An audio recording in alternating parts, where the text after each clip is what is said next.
I was born in 1952 in Long Beach, California.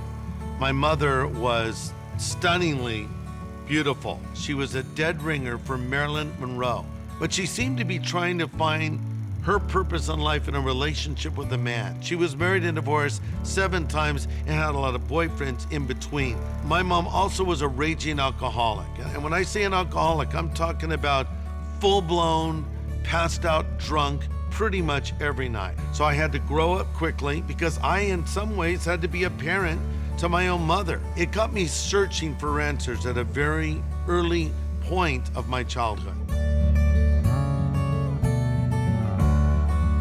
I don't remember a lot of what was said that day, but a guy got up and spoke, and he made this statement: Jesus said, "You're either for me or against me."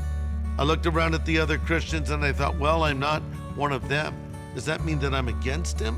I've always believed in God. Whenever I was in trouble, I called out to Jesus. I'd seen all of his movies, but I never knew that Jesus could be known in a personal way. That was the day Jesus Christ came into my life, 1970. The last thing I ever planned on becoming was a preacher. Trust me when I tell you that. But because God became real to me, I wanted to share that with others. People who are cynical like I was, people who maybe were raised in broken homes like I was, people who've been chewed up and spit out by this world like I was. If God can use someone like me, he can use anyone. It's the message that's important. My wife, Kathy, is my best friend in life. She's my #1 counselor. I grow in my love for her really every day. We've been married 39 years. We have 2 sons. One's on earth and one is in heaven. And we have 5 beautiful grandchildren.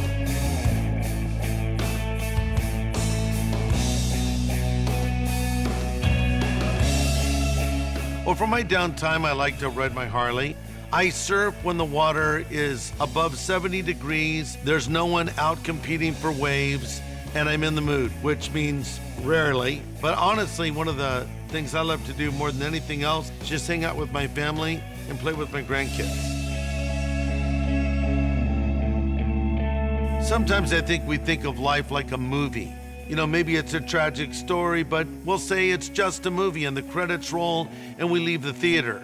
But sometimes tragedy happens in our lives, in real time, and it certainly happened to us when our oldest son, Christopher, died in an automobile accident on July 24th, 2008. Pain knocks at every door, and just because I'm a preacher, it doesn't mean that I get a free pass. In the midst of this tragedy, we have found hope. What is hope? One way to define it is in an acronym, HOPE. Holding on with patient expectation. I have hope that I will see my son again in heaven. And that is why I want to give this message to others, because I believe there is hope in this hopeless world, and people need to hear it. You know, it's been said, if you preach to hurting people, you'll never lack for an audience. I think there's a lot of hurting people that need a message of hope today.